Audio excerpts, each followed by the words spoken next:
Hello, welcome to Lemon Studios, where we talk anything and everything entertainment. I'm, of course, Lemon himself, Zeke Lemon, and this is my review for The Residence. But before we get into that, let's get the house clean out of the way. Shine, to leave a like, comment below, know your thoughts on The Residence, and of course, hit that subscribe button as it helps me grow into my YouTube career. I would greatly appreciate it. Now, all that out of the way, let's get into the review, shall we? So, The Residence is the newest show that is on Netflix. It debuted on the 21st, and it is a whodunit that happens where a murder happens within the warehouse, and there are 272 guests at the warehouse at this time, and every single one is a suspect. They have to bring in a detective to solve the case, and it is 8 episodes long, and it is a lot of fun.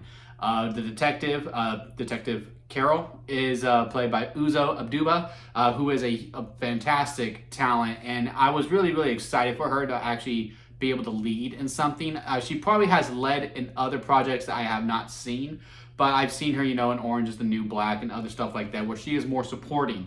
So I was really excited to see her actually be able to lead a actual project, a series, what have you. And I think she does a fantastic job. I think she really ran this whole entire show as a lead with keeping up the tempo, because when you are the main protagonist within the show, the tempo, as much as it relies on direction, all that, it's on you too to keep it going, to keep it running, very flowing through. And I think she does that very well. And the whole entire cast, from Randall Park, Granos Esposito, I'm butchering a lot of the names here, so I won't keep going. But they all do an absolutely fantastic job. They bounce off of each other very well. Everyone really had great chemistry, whether they were supposed to hate each other, or they were supposed to like each other, or we weren't supposed to know that they liked each other yet, or we weren't supposed to know that they hated each other yet. Everyone really understood their role, and they played it very well, and it's very good ensemble piece all around together. And the main takeaway from this show as well is the writing. You can just tell way before they casted, way before anything, they were dialing in. I cannot talk right now. They are dialing in on production design and writing. I guarantee you the very first thing that they well, not guarantee because I wasn't in the writer's room, but if I had to guess, the main thing that they talked about, the very first thing when they sat down, they went, okay, so we know right now that we have a pitch for a whodunit within the warehouse. Who did it? Okay, this person? All right. How they do it? Why they do it? Okay, now let's go over here. Okay, now who are our other suspects that we want to play within it, that we want to lock in on? Okay, what's their connection? How do we connect them to that? What's something that we can bring into in the fold early, so that we can make it clear that, hey, maybe there's a connection to them, but it's a blink and you miss it type of thing. Then once we get to their episode, because every whodunit series is kind of the same, we always focus on one character or two characters that we think may have done it, but maybe they didn't. Then we know they'll be at the end, right? How do we make sure they have that connection? Then when we get to their episode, we make the audience feel a little dumb that they didn't pick up on that. Okay, cool. Now we're going to do that, and we're going to move on from here. You can tell they really cared about every single detail of the process, and I can also imagine, once when they were casting people throughout, they probably let them know their whole entire character's history. Here's how they feel about this person. Here's how they feel about that person. Because it really does feel very fleshed out all the way through. By the time you say action, it's easy work. It's an easy job, because you know exactly where you need to place the camera. You know exactly where to place the actors. The actors probably already know where to place themselves anyway, because you already built this such rich history that, again, it's an easy job at the office. With that being said, because even though the writing is super great, and it is the main strength of the show, despite the amazing performance that we have, despite the great direction, good editing, flow all the way through, very easy watch to do. With that said, the flip side of the writing, and I don't really knock the writing team that much on this, my biggest criticism is that it is very repetitive in some cases. Now, in some ways that is good, because there's no way you can not follow along. You are able to keep up with it, and especially with Netflix, you are able to keep up with it no matter how many times you were binging it all the way through, which is what I did. I binge watched all 8 episodes in one sitting. It was very easy for me to do that, but as someone who was actually watching the screen, I want to make that a point. I was actually watching the screen all throughout all 8 episodes. There were times where, you know, they would go back to another episode that, again, I just watched, that I was like, yeah, I already know that. I already knew that. You didn't need to cut back to that area over there. You could have just said, and I could have put it together. But in some areas, it did help. I was like, oh yeah, because they'd be bringing something up from episode 6 that happened in episode 1. That was fine. But there were also some episodes where, you know, they explained something in episode 5 that happened in episode 4. And I'm just like, well, that's pretty fresh in my mind. I didn't necessarily need that. So in those aspects, maybe a binge is not really beneficial to this watch. Maybe it is a, hey, watch 2 or 3, take a break for a little bit, you know, get some food or whatever, or hell, maybe that's it for the day. You just watch those 3 and then you go back and you watch a few more episodes, and then maybe you're able to digest a little more and you're able to go through the editing a little bit more too, because in a lot of ways it is like a network television show. If this was going week to week, no notes on the things, bring it back up, because those things you probably would need it because it would have been 7 days in between. But when you're binging, and Netflix is all about the binge, they want you to consume all of the data, all 8 hours within one sitting. They want you to clock in for the shift, right? When you know you're going to be on Netflix, you don't need to necessarily do that, to me, personally.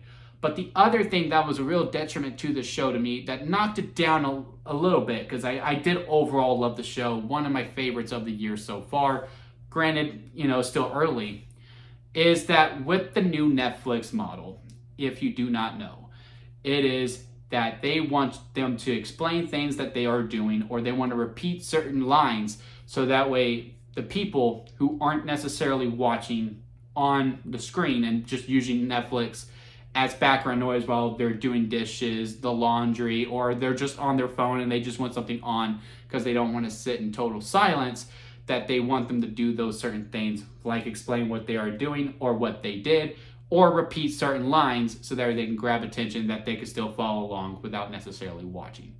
Is that the right thing or the wrong thing to do?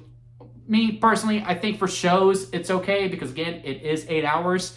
At most, it is more than 2. I think for movies, they don't need to necessarily do it, because I think if you're going to watch a movie, you're actually going to commit to watching it. As for a show, yeah, that's more akin to background noise. But that's just my stance on it. But as someone who was actually watching it throughout, who was hardly on their phone because I was locked into it, some of the repetitive lines are going, wait, so you did this? So let me get this straight. You did this and to go ahead and do this. No, I just want to make sure that I'm understanding correctly. You did this so that you could go and do that, and then you can go and do this. Okay, but one more time. Like, that happened quite a bit throughout the whole entire episode. And once you understand what they are doing, well, I was like, okay, well, they want people to get off their phones so they can actually watch what's about to happen, because a big reveal is going to happen. Because every time they did that, it was leading up to something pretty big. Sometimes I was like, come on, get on with it. Just get on with it. You don't need to keep repeating it. And it was a little bit annoying at some spots. But in some cases, it was like, that was a pretty good reveal. That was a good, build up to that certain point. The weakest one is at the end when everything is going down. And I just felt like at that point, once you got to episode 8 and all's about to be revealed, you don't need to do the repeats.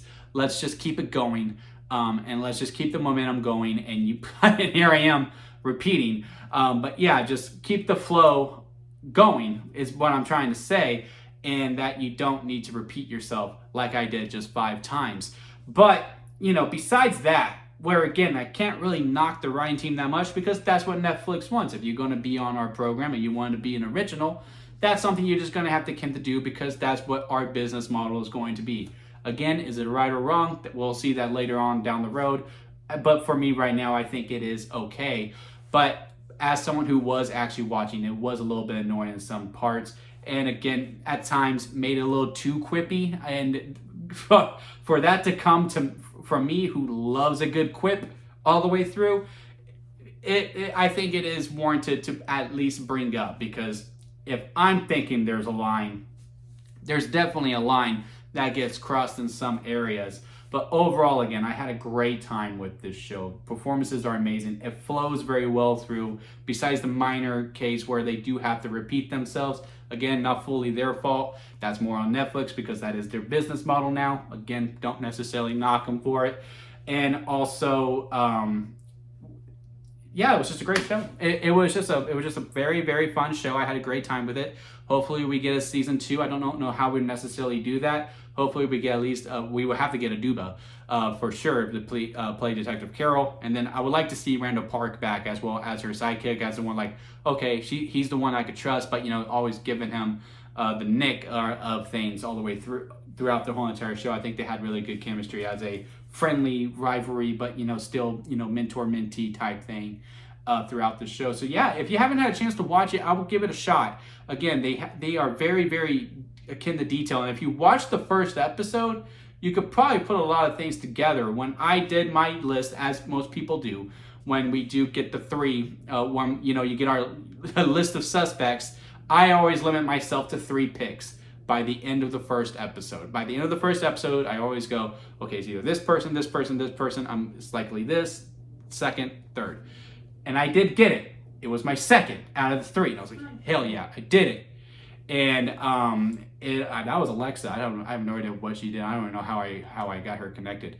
But yeah, my second pick was the one who did it, and I was very, very proud of myself, and it was very, very appeasing to me, and it was very easy to swallow, and I thought it was a very, very good reveal. And again, just a very good show overall. But let me know what y'all think about it if you had a chance to go see it. Comment below, let me know. Leave a like if you made it this far with the interview. I do greatly appreciate it. And again, hit that subscribe button, as I am trying to grow into my YouTube career. And until next time, guys, I'll see you here at Lemon Studios.